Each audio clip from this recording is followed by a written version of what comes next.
That's not the time when he normally streams. Indeed it isn't. You would be right. 7 p.m. Number one, streaming while it's p.m. instead of a.m. because I'm a night shift guy. Number two, Tuesday night. Number three, whatever. What is up, everybody? This is Jay, aka MultimediaJay, and I wonder if I drop my mic down to minus 2.5 decibels, can I cut down on some of the clipping that I've been hearing recently? I don't know. Chat stream tonight, and I do have a tech video to put together. As you may notice, those of you that pay attention to these little tiny details, the computer in the project area has changed. I'm going to see how far I can get with this thingamajig that I want to do tonight. This little discussion. Watch the darn camera. Oh, it's snagged on something. Why can't you take care of that before going live? I don't know. Haven't streamed in about a week or so. Whatever. So, plus, I can tell from the analytics, YouTube is still not sending notifications to my subscribers for any of these streams. It's the error message. Even when things are working fine, sometimes there's other reasons why notifications aren't sent. And I just gotta say, YouTube, you want to be taken seriously as a streaming platform.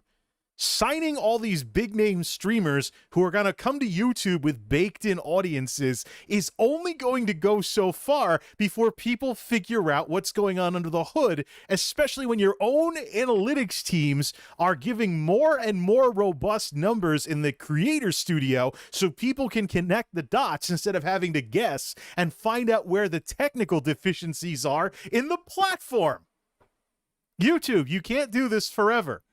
You need to have an environment where people can stream from scratch and not feel like they're wasting their time. It's contemporary wisdom in today's multimedia meta world these days that streaming will not grow you.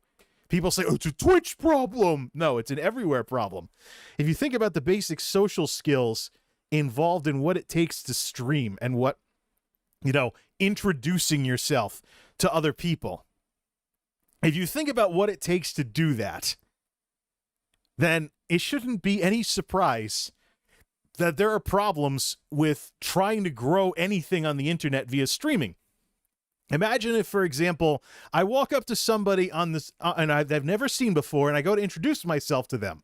How am I going to do that? I'm going to introduce myself to them by being friendly, being polite, saying hi, and not really talking about too much because they were probably going to do something else anyways, and I'm just trying to say hi and introduce myself to them.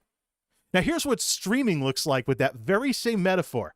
Imagine if you went to a party, or you went to some kind of social gathering or something, casual drinking.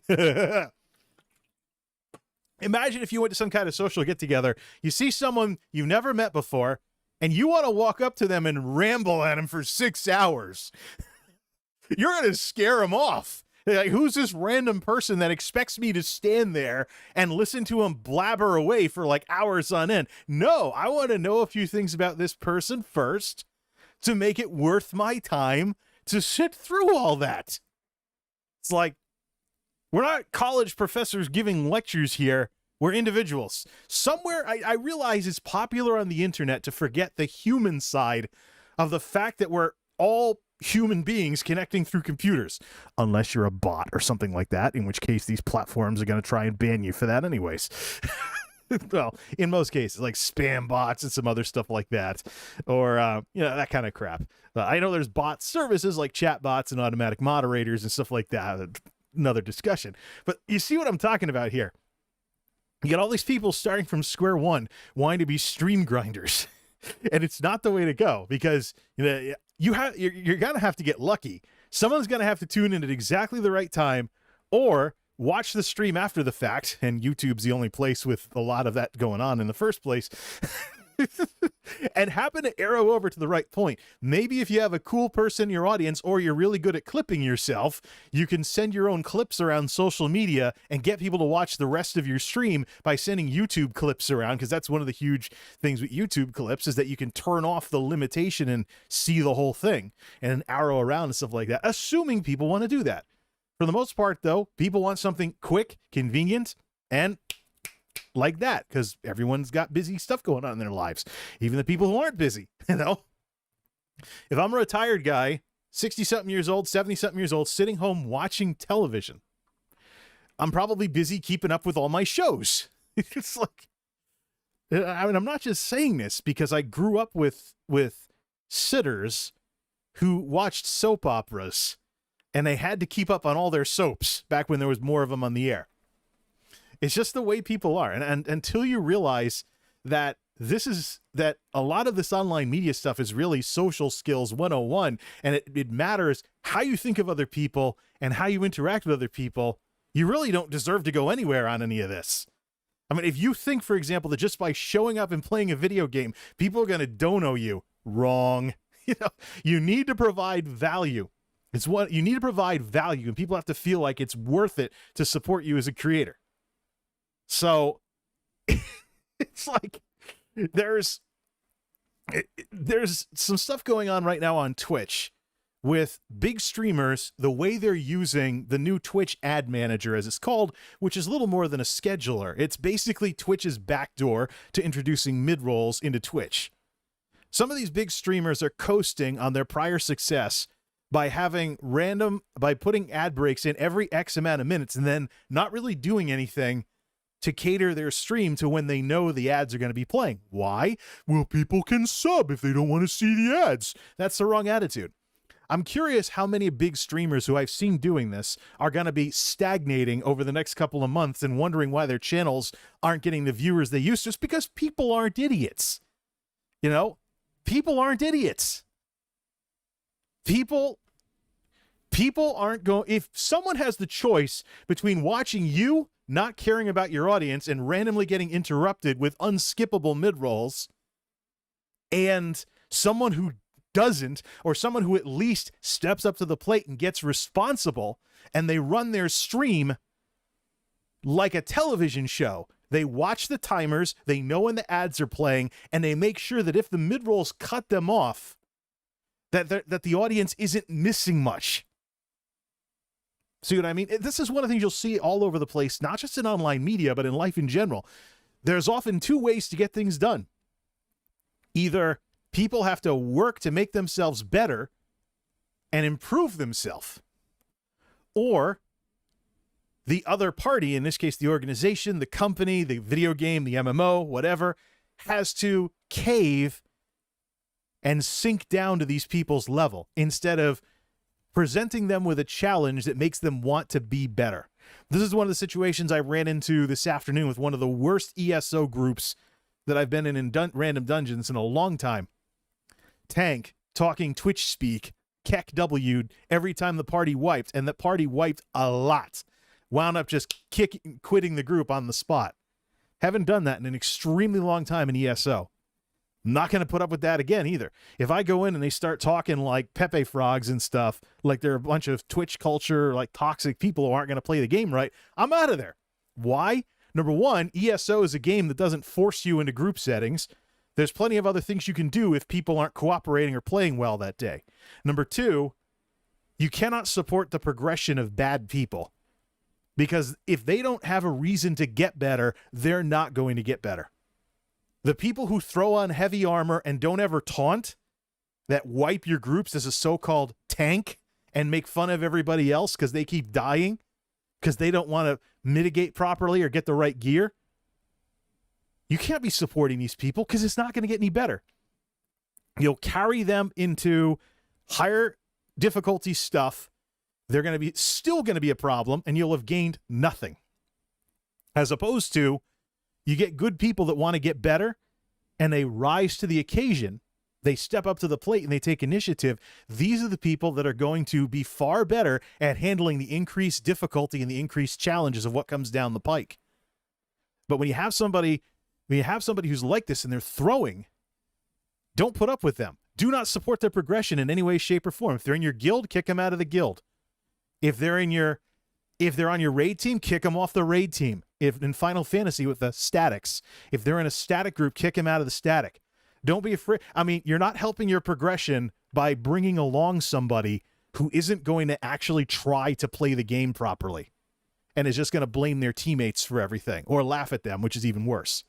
You don't need that. Teams are often only as good as the weakest link, and it's not just in video games, it's everywhere. You got somebody that's causing drama, odds are they're boat anchoring the entire rest of the team. And if you are in charge and you tolerate people like this, you condone it. Because part of what you are when you're in charge is you own what you oversee. So if you have one person who's ruining everything, you got to say something about that one person. You have to confront them and make sure that the people know that you're not going to stand for the garbage that they're doing. You have to draw the line in the sand. You have to have standards, and you have to act on them.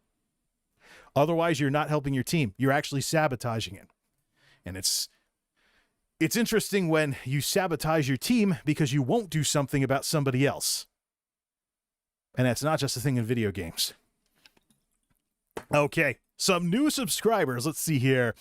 Charlie, thank you for the sub on YouTube. And Mark, thank you for the sub on YouTube. Now, let's see. Let's talk about some stuff here related to the main topic here. Social media is going to need a bigger shovel. If you follow the situation with Facebook, Facebook is under the microscope right now because of accusations that they make people mad for money. The algorithms push for more engagements by hooking people up with stuff that makes them mad. Because one of the ways that you get attention anywhere, really, is to be a contrarian, upset people. It's kind of a cheap and easy way to do that, and often the results are not going to be very good, but the bottom line is you get the results, you get the engagement. If you go around trying to make people mad everywhere you go, you're probably going to succeed. And people aren't going to like you. You're going to be known as the troublemaker, and you may find other problems as a result of you going around making people mad, but it'll work sort of for you. But don't expect it to be an easy road. You know, I've watched over the years on YouTube and elsewhere as commentators and other YouTube would-be personalities decide to try and take shortcuts to grow their channel through non-constructive means by tearing others down, spreading gossip, and all kinds of other stuff like this. And it's the same thing over and over again. The more toxic you get, the more toxic your audience is going to get, because your audience is a reflection of you. You have to decide that you either want growth in terms of the size of your audience that is good people who will be supportive and constructive, or nothing at all, and you're just going to stream to nobody. You cannot just take anybody that comes along. And I've put my foot down on that a couple of times.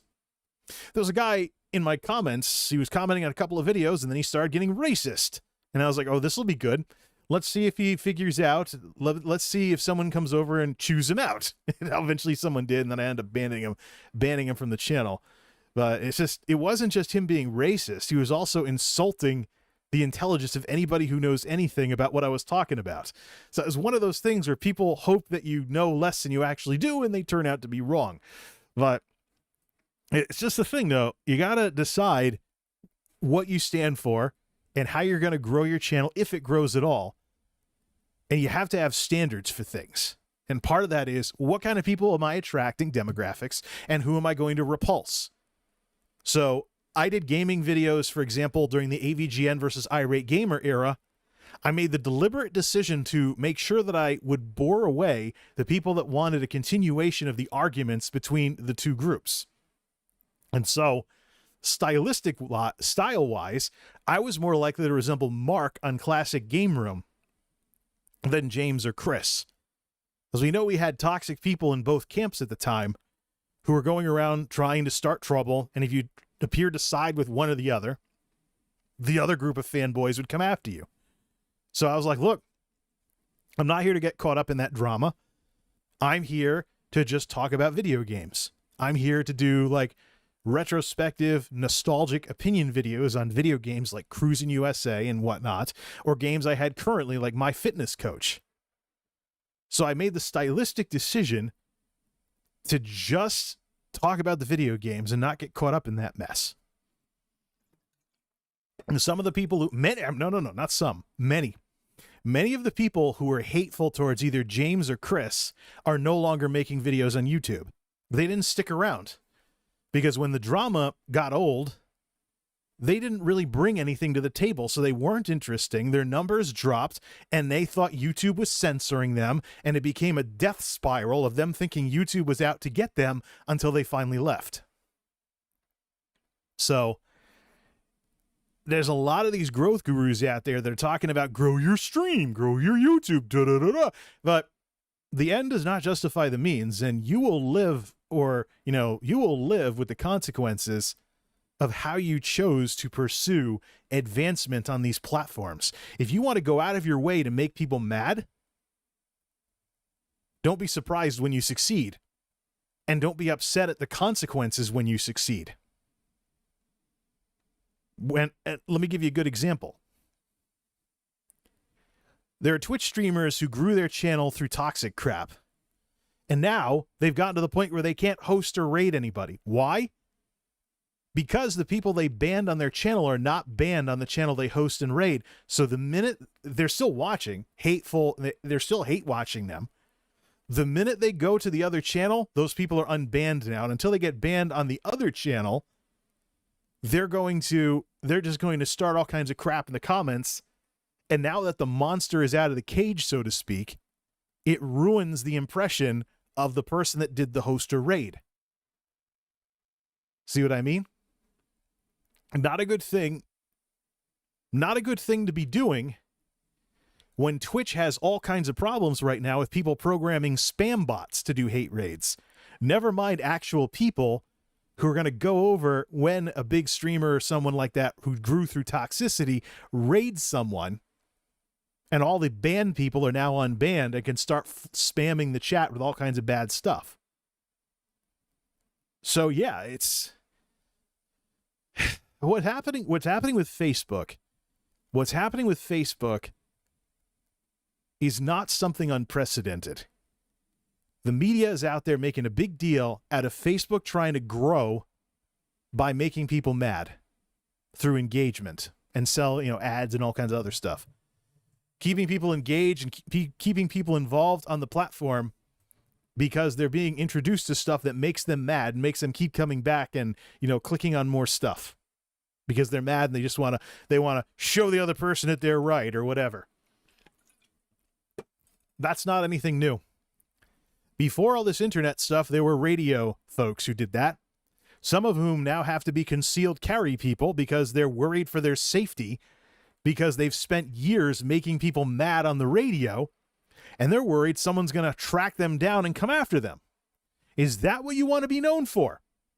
Is that what you want to keep, have to keep in the back of your head, that you went out of you went out of your way to upset people for clicks or listeners or viewers, and now it starts having an impact on the way you have to live your life, as opposed to growing your channel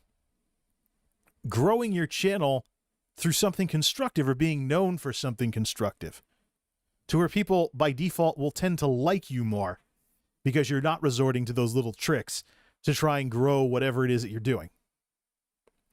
But yeah, Facebook is under fire for that sort of thing. It's not just a thing with Facebook, and it's not just a thing with online media either. Facebook is a example, but they're the token example that is being targeted right now.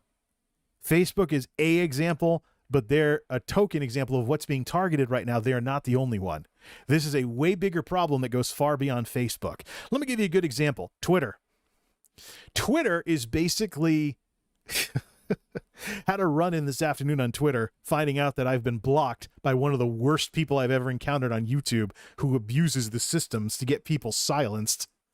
I made an en passant reference in the middle of last year, and then I go read something that Pokemon's doing or whatnot. Oh, you cannot view this tweet because they limited this person limited who can view. I'm like, oh, this should be good. Click, click, you're blocked. Oh boy. I don't consider it a bad thing if if a really bad person blocks me over an en passant reference. It wasn't even a negative opinion of them, but but that's one of the problems with Twitter. So when you block someone on Twitter, that should be the end of everything. There should be no breadcrumbs, or even when you private your Twitter, that should be the end of everything in terms of people being able to see anything or see that you posted anywhere. But that's not the way Twitter works. I seriously have to wonder if Twitter's trust and safety people have ever actually dealt with a bully at any point in their lives. I have a ton of experience being unpopular, let me tell you. Let's rattle it off. I was a little kid. In Massachusetts, way back in the day, the 80s. I had an Atari. I was introduced to Nintendo, but I didn't have a Nintendo yet. Fortunately, I didn't get made fun of for that. So, when you were like 5, 6 years old and your parents didn't trust you to ride a bike without falling over, you would have what was called a big wheel. I don't know how many people know about big wheels, but it's basically like a little tricycle where you sit on it and your legs are in front of you. So all your weight, and so the thing you're pedaling is not where all your weight is. And it's these things back in the 80s were made out of plastic. So if you didn't have like concrete, you probably had a hard time getting traction. The place I was living at the time had dirt roads everywhere. So here I was, little kid trying to ride a big wheel on dirt. All the bratty little kids on bicycles with rubber tires and stuff were circling me all over the place, making fun of me because I kept getting stuck. Because I was too young to... Of course, I learned how to ride. My dad found out about that, and he's like, we're going to teach you how to ride a bike. So, bratty kids circling all around me because I had a big wheel and they had bikes, and they were little brats. Yeah, I told you, I have lots of experience being unpopular and getting picked on. That's a really, really early example. So I learned how to ride a bike, right? And it's I get a nice little huffy mountain bike, fat dirt tires, basically the opposite of what I had when I was trying to drive around on a big wheel as a little kid. The bratty kids found out I had a bike. We had a little pond near where I was. They threw they went over, they stole my bike one night and threw it in the pond. So, they went into my yard, stole my bike, and they threw it in the pond. My dad went out with his fishing gear to try and fish it out. So, real nice kids, right? Oh, man, we're just getting started. And so that's me, little kid in Massachusetts. Bratty kids all over the place. Horrible, horrible kids. Can't imagine what they grew up to be like, and I probably don't want to. My mother passes away, and my childhood pretty much gets split in half. So you can imagine losing a parent when you're that young, if you can imagine that. You lose a parent when you're that young, it really messes with you. So after, the mourning and all the sadness of losing mom, my dad starts dating again. He goes out with this woman who has a kid who's about my age. And he's a brat too. So yay, I kind of have a brother. If they had gotten married, he'd be my brother-in-law. Terrible, terrible kid, terrible influence. A lot of the nasty things I did when I was young, I learned from him. Yeah, we're talking a brat who would never take a bath. So he'd always go around stinking everywhere because mom gave up on getting him in the tub on a regular basis. He refused to eat anything except macaroni and cheese and chicken nuggets. So hopefully he took a vitamin or something. I hate to think of what happened to the guy. He was such a brat because he literally would not eat anything except McDonald's, chicken nuggets, and macaroni and cheese. That's it. And there was a McDonald's near where his mother was living, so he would often, if he could get some money somehow, he would sneak off through the woods and buy McDonald's on a regular basis. Because we had a McDonald's. His mom had a Mickey D's within walking distance. So, needless to say, bratty kid made fun of me for not being like him until I was more like him. Fortunately, that relationship didn't work out, so my dad goes his own way. And he eventually meets my stepmother, and we moved to Connecticut. And that's how my Connecticut story began. So, school kids, any friends I had in school, gone. Because I had a few. Resemblance of a normal childhood, gone. Down here in Connecticut, I'm from Massachusetts at the time. My mother was from Massachusetts, and she had a huge Massachusetts accent. Park the car in Harvard Yard, never say an I. Family was originally from Worcester. And I'm not trying to sound like Adam Sandler. The family did say Worcester as Worcester. So I come down here as a little kid from Massachusetts, and pharmacy is a 2-syllable word. Here I am, little kid, learning from my mom, and I call it the palmsy or the pharmacy because she called it the pharmacy. Pretty much 2 syllables. Guess what the kids in my local neck of the woods did? They made fun of me for having a Massachusetts accent, even though there's people in Connecticut that talk that way. Ha ha, he talks different. Ha ha. Do I really need to continue? We can like put this into turbo mode now. So now that I've proven just how far back, getting made fun of and being unpopular is for me. Let's see here. After the bratty kid wouldn't speak, spoke differently. He had an accent. That's changed, of course. Went through school somehow. Not really going after any of my potential or anything. People said I was smart, and I was introduced to computers for the first time when I was in early grade school, but I never did anything with that. I wanted to just be by the time I was approaching, middle school, I wanted to become a cartoonist.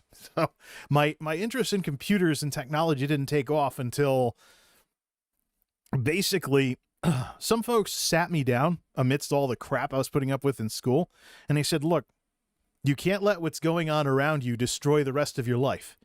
If you continue being as bad as you are because of what other people are doing, you're probably going to have a hard time in high school. You're not going to get to go to college, and your life is not going to be very good. So, and this was from somebody, these are from people who weren't involved in the drama I was dealing with day to day.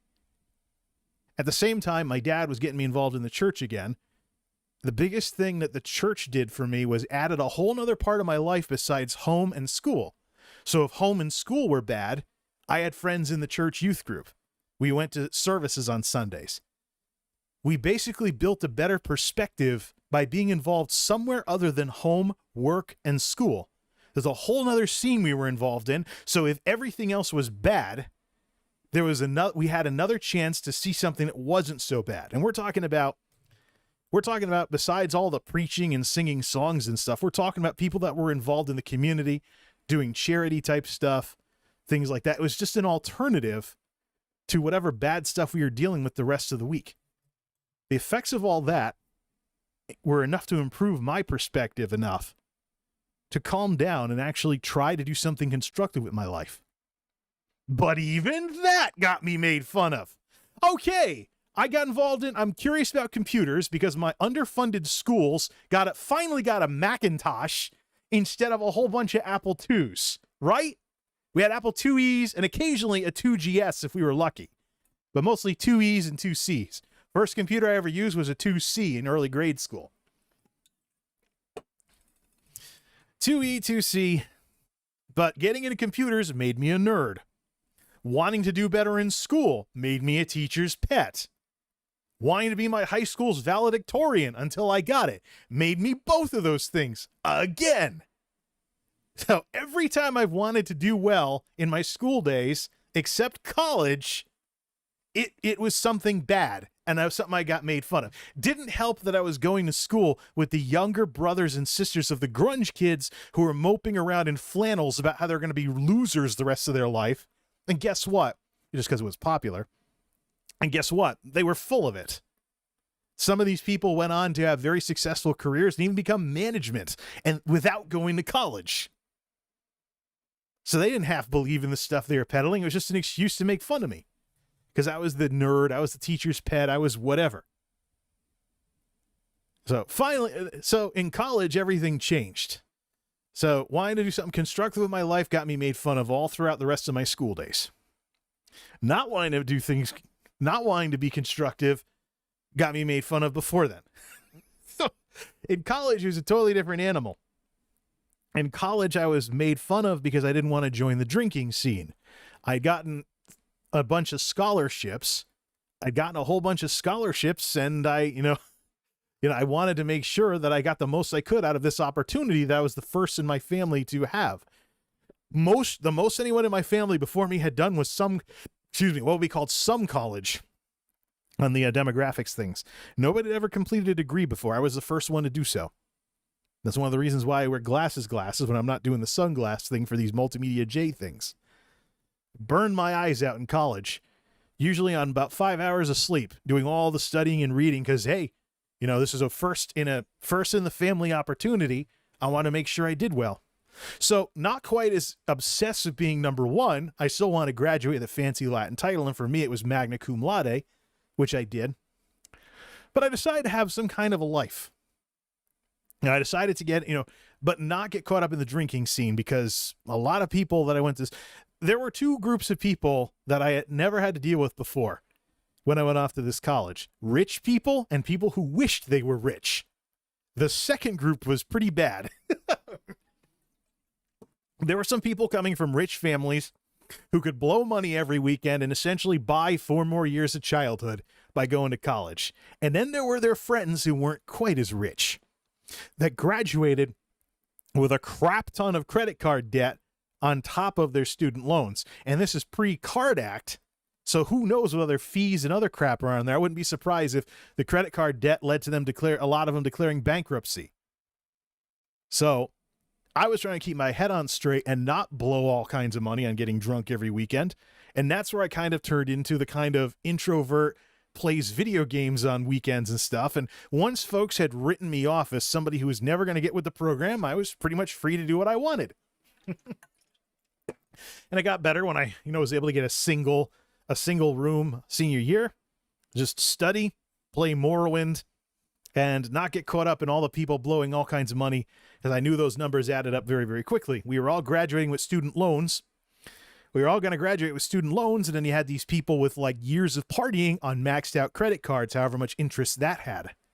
So I had plenty of reasons to keep my head on straight and not get caught up in that scene, but it cost me a lot because people acted like there was something wrong with me because, hey, you're in college, enjoy it. Well, yeah, I will to an extent, but I'm not going to go broke the rest of my life because of that. Plus, if your grades drop too low, you'd lose your scholarship. So look, I know what it's like to be bullied, intimidated, harassed. I know what it's like to wake up every day and expect to have people making fun of you. Not even question if, but when. And I know what it feels like to get up. I know what it feels like to get up and be like, it's not if, but when someone's going to pester me, and it's probably going to be for some really, really stupid reason. These days, I expect that because I take the side of sanity when it comes to COVID vaccines amidst all of the sock puppets that are tearing up Facebook right now. And here's the thing about Facebook that is correct in terms of putting Facebook on the spot. While Facebook has tried to expand into Facebook gaming and the old model of social media that they have with your real name, where you live, where you work, was causing privacy issues. Facebook rolled out ways to not show that information publicly, and they didn't default it all the way down like they've done with so many features that have any kind of bearing on people's privacy. So what that means is that you can be a regular person and look like a sock puppet, especially if you don't put your picture on your Facebook page so nobody can picture search you and find out who you are, because Google has the technology to do that. You can also, by the way, use the very same picture search technology to find out if someone is a sock puppet who's stealing stock photos to create fake Facebook pages to pester people. So, or even on YouTube as well. One of the people that I banned from the channel, I found out more recently, was using a picture of the villain from Psycho. So I just hadn't seen the movie before, so I wasn't familiar. So I was like, oh, well, seems like a handsome guy, but he's a jackass, so he's gone. Oh, no, that wasn't even him in the first place. And that's the thing. When someone makes fun of you on the internet, there's no guarantee that it's anybody actually properly representing themselves. Used to be the case that with like IRC or something like that, you could hide behind a username. In the text-based messaging days and chat room days, you could hide behind usernames. But nowadays, as Facebook starts to back off on some of the real name requirements, we're seeing some of that crap come to Facebook as well. But it's, it's interesting. People using their real names and pictures and actually publicly showing where they live and work are making themselves look crazy on the internet with some of the wacko conspiracy theories and stuff they're throwing around. It's like, even on LinkedIn, at LinkedIn, real names, supposed to build a professional network, people are arguing politics on LinkedIn. Why? Do you even know what the platform is for?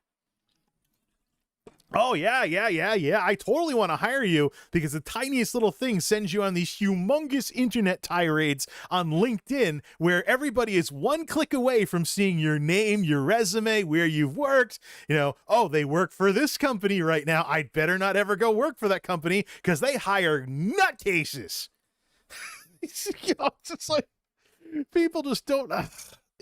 Look, technology often takes about 3 decades to mature. Social media is almost there, but not quite. And you could argue that social media has changed to the point where we should start the timer over, going from MySpace to more persona-based stuff like YouTube and the coming Facebook that Facebook's going to have to build in order for Facebook gaming to go anywhere. That's, you know, that you could say we're starting the clock over. And now we got, sock puppets. People don't know how to deal with sock puppets and things along those lines. So, yeah, one of the things about Facebook is they're trying to protect people's privacy a little more, but the side effect of that is it makes a lot of regular people look like sock puppets. So anybody who's using the privacy features correctly is just going to show up as a name, and they might not even have their picture there as well. So you don't know if it's a real person or a sock puppet. Maybe that's for the better, because, I mean, how disheartened will you get to know that so-and-so 2-3 towns away is completely off their rocker, and you should never have anything to do with them? Let's get back to the discussion about Twitter, though, because before I went off on that mega tangent about how I know what it's like to get bullied, yeah, we were talking about Twitter. I seriously have to wonder if anybody on the Twitter trust and safety team has ever dealt with a bully in their life, because, you know, we talked about the whole thing with the COVID arguments and things like that go on Facebook these days and all the disinformation floating around out there. But one of the things that's in play here is something that I'm probably more familiar with than I should be. The gulf that can develop between reality and your emotions. The con with a lot of this charlatan nonsense on the internet, not just when it comes to COVID and stuff.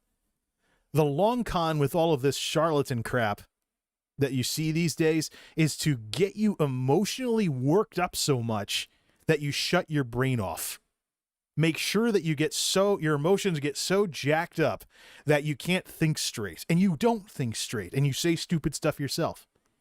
It's part of the crazy making that I think was in play with the Gabby Petito situation, which we have some updates on that. Of course, remains were found now. Brian Laundrie, he's dead too.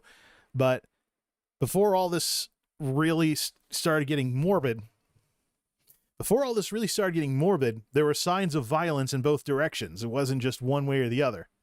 Some of that, though, I have to wonder how much of that was crazy-making behavior, where an abusive person tries to bring their victim down to their level so they can point fingers at them if they ever get called out on it. And it doesn't have to get to such morbid stuff like this for this to be a thing. Ask any, go follow a few channels of psychiatrists, folks like Dr. Les Carter, people with credentials who deal with this stuff every single day and can talk about it way better than I can. And you'll learn about a couple of things related to, not everybody in the world has to make sense. Not everybody in the world has to be rational and logical. And in the case of bullies, the facts don't always matter. Matter of fact, don't expect them to matter. So what matters is your emotions. What matters is your emotions. There's some people out there, they don't want to make sense. They don't want to have any credibility. They just want to make you upset. And this is what I think Twitter has this very serious problem understanding, because if you look at their site design, it caters to people who just want to make people upset. Take blocking, for example. If you decide you've had enough of somebody and you block them on Twitter, that should be the end of it. But we know from the design that it's not. Number one, Twitter defaults to public. People can use a neutral browser to get past the blockage and keep reading your posts, even if they can't respond, or they can make a sock puppet or something along those lines. But usually a lot of times you run into people, they just want an easy, haha, I'm going to laugh at someone. The minute things get difficult, they stop doing it. This was the experiment PewDiePie did when he decided he'd had enough of his YouTube comments being toxic and shut down all the comments and said, hey, come talk to me on Twitter instead. The click-through on that really served to filter out a lot of the feedback, because the people that wanted an easy way of, starting stuff no longer had that option available. There's a lot of people out there that just want to make people mad, but the minute they have to put in any work, they go on to something else or someone else or whatever. They're looking for whoever the easy people are to get upset. Now, Twitter, through their design, has that thing where you block somebody, they'll know that you block them because they'll go back to the comment thread and say, you cannot view this because so-and-so limits who can view their tweets. Then they click a response to you, which has your @ name in it. Click the @ name and see that you blocked them. And then they can just keep responding. He blocked me. Censored. It's like, people are like, oh, people should take a hint when people block them on Twitter. And I'm over here like, that's not the point. Logic and being rational doesn't matter to a bully. They just want to stir stuff up. Sometimes facts don't even matter to them. It's all about the emotions and making tons of noise to get people worked up. And if one person blocks, start on the others. There's other people in the conversation, get them upset too. I mean, it's just, this is what delivers the dopamine to these bullies. So, Twitter, and how about privating your tweets? If you go private, you shouldn't be viewable publicly, quite frankly. Should be invisible instead of, you cannot view this because so-and-so has limited blah, blah, blah. It should be completely invisible then if you go private. Because guess what happens? You get some toxic person out there, they see you privated your Twitter. They must have said something bad. Now they had to private their Twitter and lock everything down. See what I mean? It's fodder for bullying. When people know, and that's one of the reasons why, as annoying as it can get, YouTube has a shadow banning system that takes a little more effort to figure out that you were blocked on YouTube, because you have to bust out a neutral browser and whatnot and see the comments you're allowed to supposedly post don't show up. Or is it a situation where you can see them at your IP, but you need something else? Bottom line, it takes more work. And for a lot of people out there, the minute they have to put effort into something, they stop. It's only the really dedicated people that hate you that are actually going to continue in that respect. But yeah, Twitter should be under the microscope at least as much as Facebook, especially when Facebook is taking style cues from Twitter. Used to be the case, you said something on Twitter or you said something on Facebook, a lot of people got mad, you just delete the post, all the comments go away, and boom, you learn your lesson, you don't bring it up again.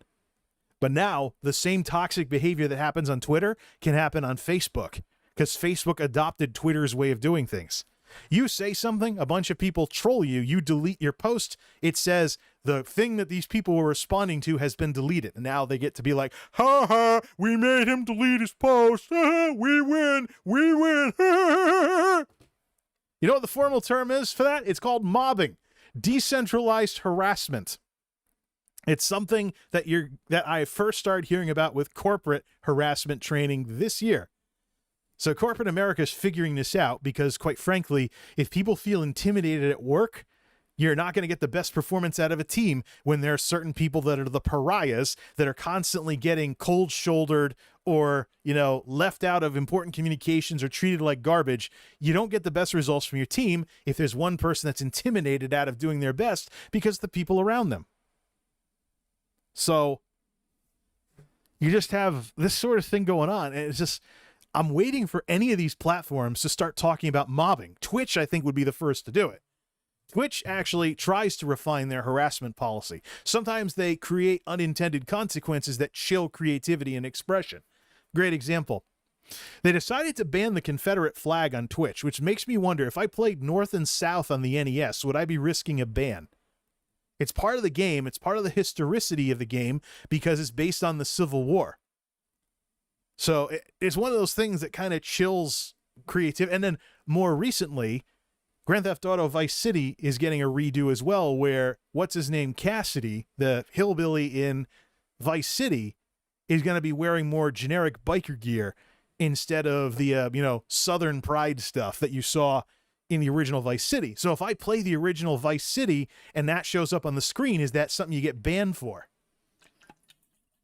But I think it's interesting that Twitch has the problems they have, but they don't have mobbing in their harassment policies yet. I think they'd be the first, but then maybe some of the other platforms can follow suit. I mean, if you get a bunch of people together and you gang up on somebody and it intimidates the heck out of them and they stop making videos and whatnot, that's fundamentally wrong. But this is what's lurking out there. This is what's lurking out there. This is what the current obsession with Facebook isn't talking about. Look, Facebook is taking lessons from Twitter. You want a platform that needs to fundamentally change how it operates. Twitter is what you want to put under the microscope, because Twitter is the template for how to encourage people to pester each other. Even something as simple as you delete your tweet and the responses stay because of the public default nature of tweets. And that's one of the reasons why I'm as paranoid as I am about the way streamers and content creators behave on Twitter, because Twitter doesn't have anything that really stops you from making yourself look bad. Twitter is not your sounding board for all your frustrations. Matter of fact, I'm second guessing my own involvement on Twitter. The most constructive use I have for Twitter is ESO screenshots and a combined feed for videos on multiple platforms. But I'm wondering if it's even worth it, because half the time I run into other content creators on Twitter, they're small YouTubers or small Twitch streamers that make themselves look bad and undercut their own ability to progress on the platforms, because your tweets are very public by default and your tweets are very searchable by default. The Twitter advanced search capabilities should scare the living daylights out of a lot of content creators that are one way on camera and another way in their tweets. But I don't think they figured that out yet. When they do, it's going to be pretty rough. It's like, I wouldn't be surprised if some people shut down their Twitters because of that. But I've been involved on Twitter since February 2012. I don't know. If Twitter's not going to improve their setup, and they're going to essentially get away with the way that people are treated on there, I don't know. What does it do for me? It's like, especially as YouTube's own analytics, which are getting more and more robust in the creator studio. YouTube's analytics are getting more and more robust in the creator studio, so I can see where is my stuff coming from, even on a channel level. Reach. Excuse me. External sources. See, Twitter only represents 1% of the activity on my channel. 1%. People are coming over to my videos from Twitter at a rate of only 1% in the last 28 days. Let me do last 365 days. 0.6%. That's the people that are coming over to any of my videos from my Twitter links. So, with Twitter being the way it is my involvement on Twitter even worth it? And I think this is a question a lot of content creators need to ask themselves. Do you really want to be on Twitter just because everybody else is on Twitter? I mean, argumentum ad populum.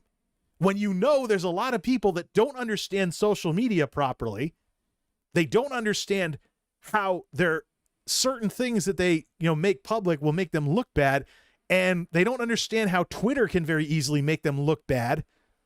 When you know that all this crap is going on Twitter, why do you want to be involved on Twitter? I mean, I have my ESO, especially in the era of Discord, when you can join specific communities related to various content creators you like and meet their friends and stuff instead of going to randos all the time. And you don't even know if these randos are even real people or if they're anybody who's trying to make any kind of coherent sense whatsoever, instead of a bunch of people who just want to get you worked up and be like, ratio. It's like, what's the point? Same thing on Facebook, too. Facebook. If I didn't have relatives using Facebook, I'd probably have deleted it by now. Maybe set up a Jay Silverton account for a MultimediaJay page or something if I ever wanted to get involved on Facebook, which I don't see any real reason to get involved on Facebook. They're turning into the next Mixer numbers-wise. When the quarterlies come out, I got to see if they've gone any further in that direction. But Facebook... yeah, no. Can't even tell me. It's just like, it's just, you don't win. You just don't win. Number one, when you say something good and constructive in a contentious thing on Facebook, the people who like you are scared to speak up. They'll just click like, love, care, whatever. They'll just click stuff instead of saying stuff. It's the people that hate you. They're going to bully you with actually saying stuff. So you lose in that respect.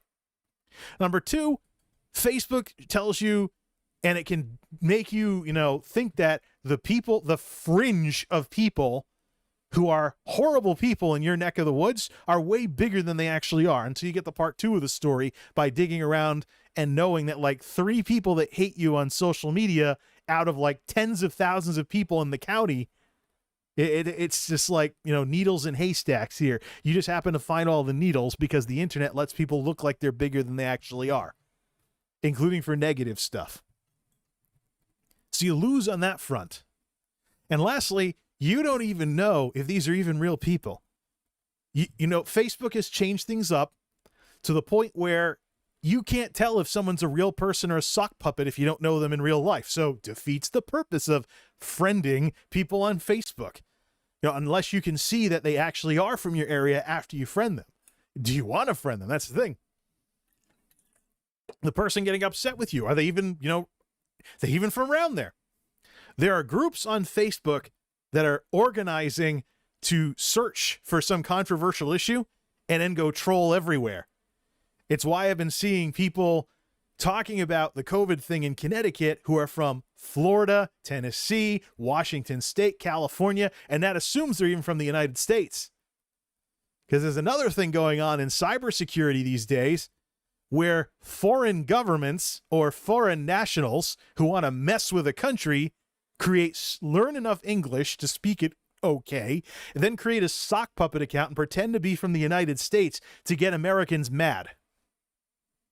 So, the news coverage I've heard about that is foreign intelligence agencies trying to destabilize populations by doing that.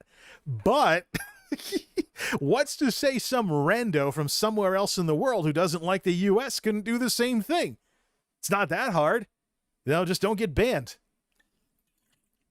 Seriously. You don't know. So the person getting all mad at you and pestering you, if you don't just block them and get it over with, the person getting all mad at you and pestering you, they may not even be a real person. It might be just someone's sock puppet account, someone with nothing better to do. They might not even be from your area. They might not even be from your country.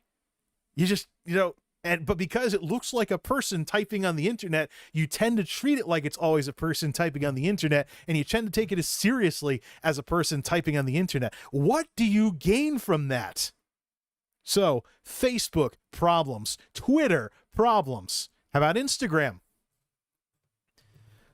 Let's see, it was the late 2000s. Late 2010s is 10 years. Early 2020s, 15 years-ish. There's a thing that I found way back in the day about the Photoshop effect, where in the day and age where people have access to to photo editing software, very easy to get. Picasa is a great one, even though it's obsolete to the tune of years.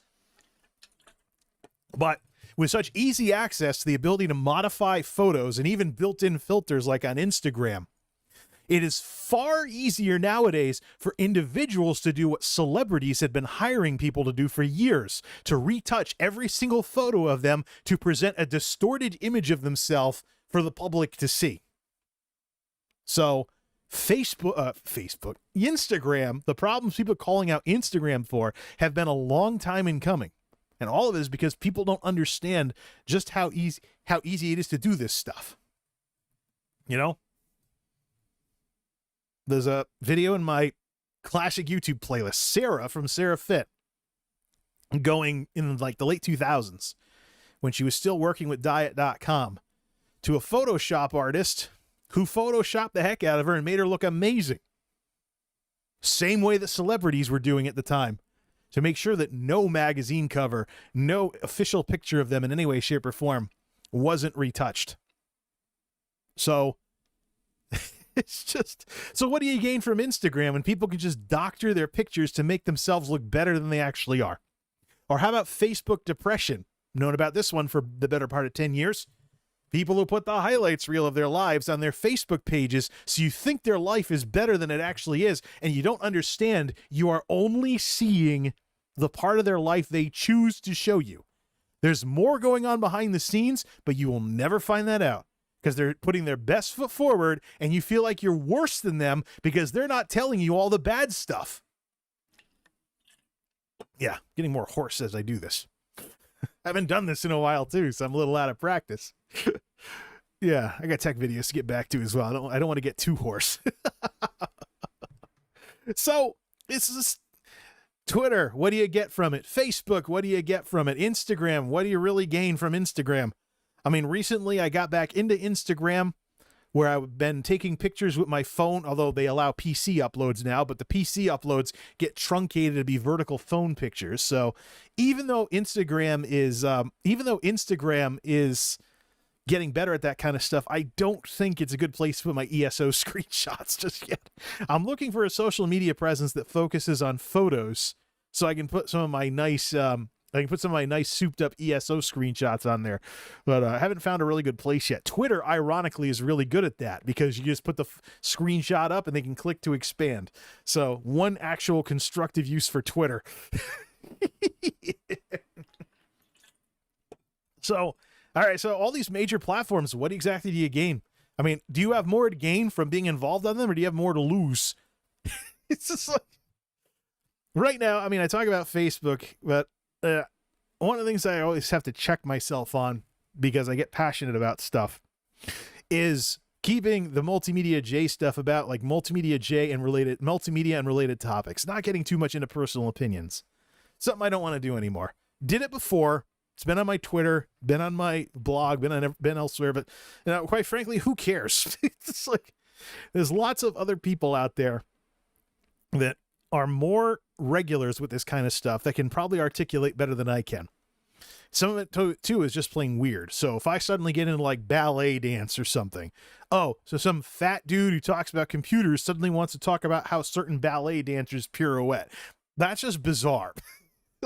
I've mentioned that because, there used to be a problem. This is one of the classic things I try to avoid on my YouTube channel, with not getting too diverse with what the channel's about. The classic game room channel is used to be, it was part of Intercom Company back in the 2000s. And one of the other things that Intercom was working on was salsa dancing tutorials. So you'd have 5 videos about video games, then you'd have 5 videos about how to dance salsa. It just didn't work. Too different. That's one of the lessons I've learned about YouTubing over the years.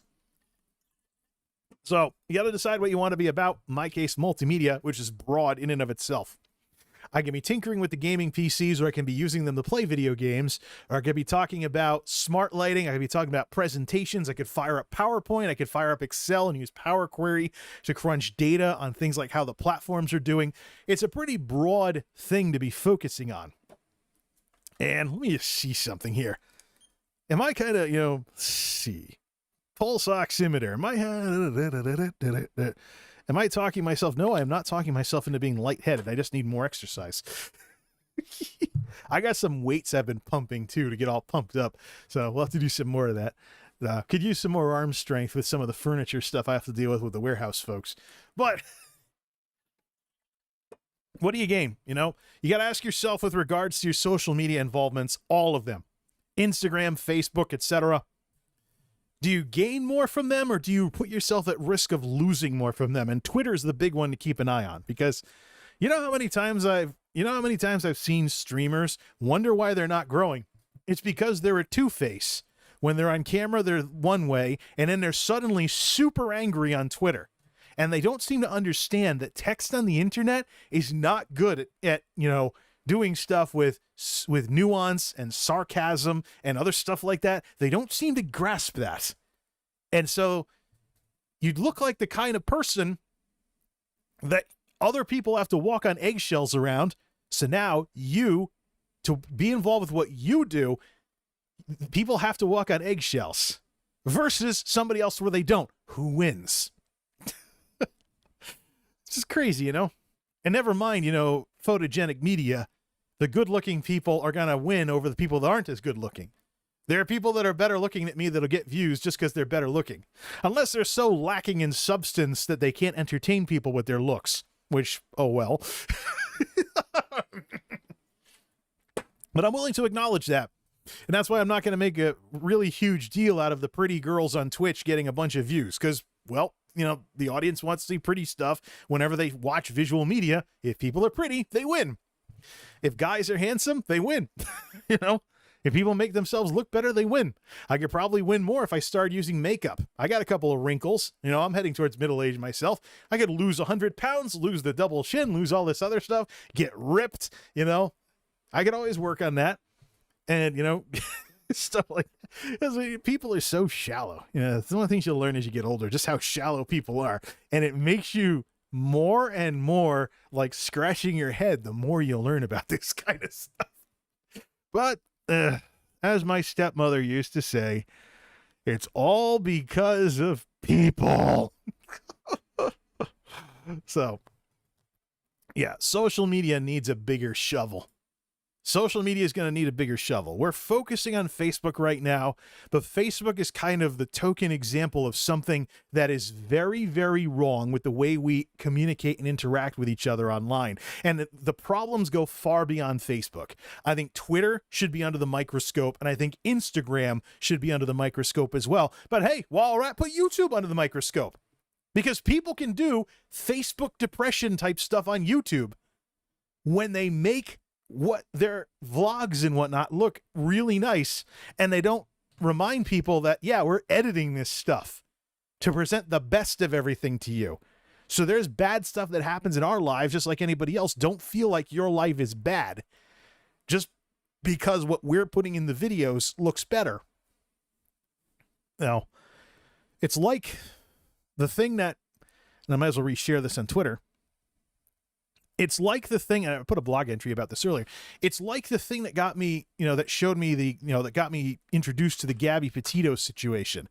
It was actually, I actually was introduced to the situation because of Michael Smerconish segment on CNN, and he's not a CNN commentator per se. He's a CNN commentator. Let me see here. Can I watch this? Let me mute the tab. Wrong browser. I got to go into Facebook here. Let's see. Let's go here. Social media is not real life. What he said. I'm gonna reshare this on Twitter. Oh, what the? Come on. I gotta get the link. Copy video URL. We'll just right click it this time. Social media is not real life. Yes, indeed. And that's the thing. It's part of how we need to look at how we handle all of this stuff. I mean, it's nice that we have all this stuff nowadays, but people just don't know how to use it. And it's going to take a while for them to find out how to use it. And some people are going to have to find out how to use it the hard way. 5 thinking faces going over to Twitter as I reshare Mr. Smerconish's segment about social media is not real. And we need to learn how to be better at understanding there is a difference between what we see on the internet and real life. 20 years ago, during the reality TV boom of the 2000s, people were complaining about how so-called reality TV wasn't real. And although I've watched them, I still have these Joe Schmo seasons. These Joe Schmo seasons over here. I got to put the darn DVDs away.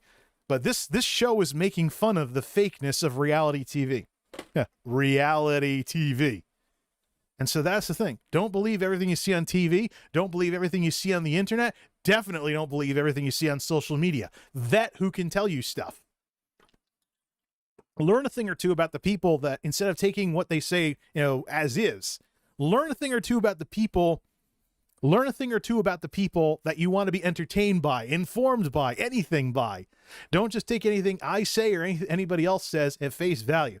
I'll save you the trouble. I'm just a guy doing this for fun, and I have a big nerd background in the flashier side of technology. I like things like video games. I like things like computers.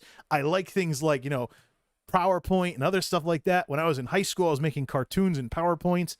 I liked all of this stuff.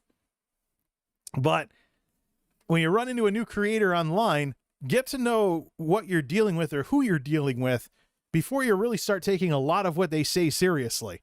Because there's a big problem with just so many people out there that forget a very classic lesson we knew back in the 90s when it came to the internet, that we need to have a healthy skepticism towards what is online. And social media, quite frankly, is no exception.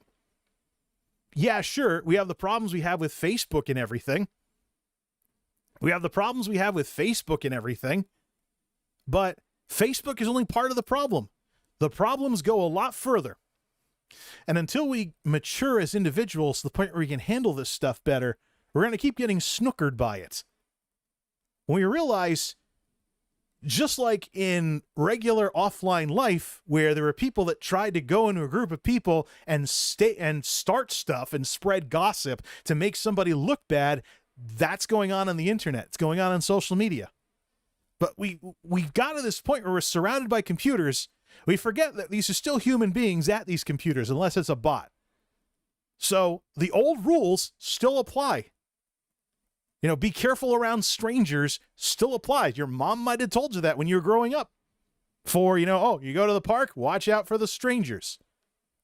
You might have been told that when you were growing up.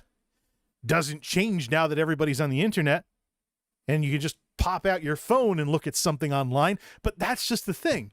The fakeness of what's on the internet and the potential ways that these things can deceive you on the internet is now just, within arm's reach. Do I have a phone around? No, I'm an older millennial. Who am I kidding? I'm not glued to those things.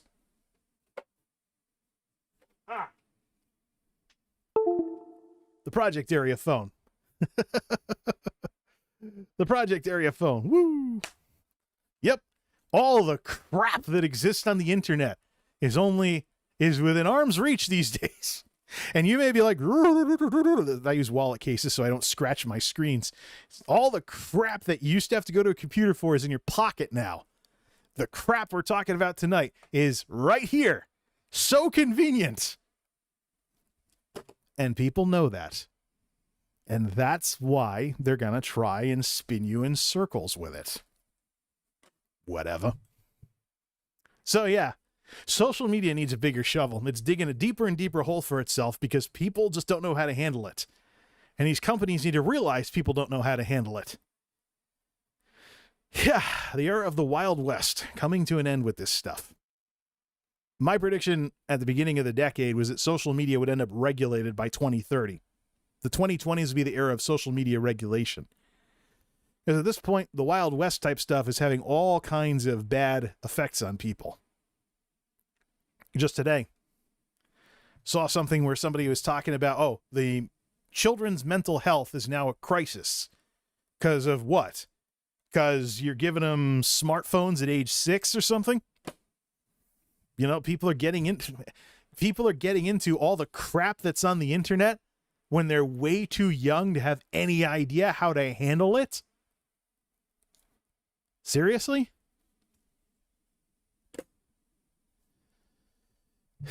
You sound like an old guy making fun of all the new technology. The problem with the new technology is when people don't know how to use it and they don't have a healthy skepticism of what they see on it. What more needs to be said? Facebook. Everybody's saying, Facebook this, Facebook that. But these problems go far beyond anything Facebook's doing. Till next time, this is MultimediaJay signing off. Thanks for stopping by.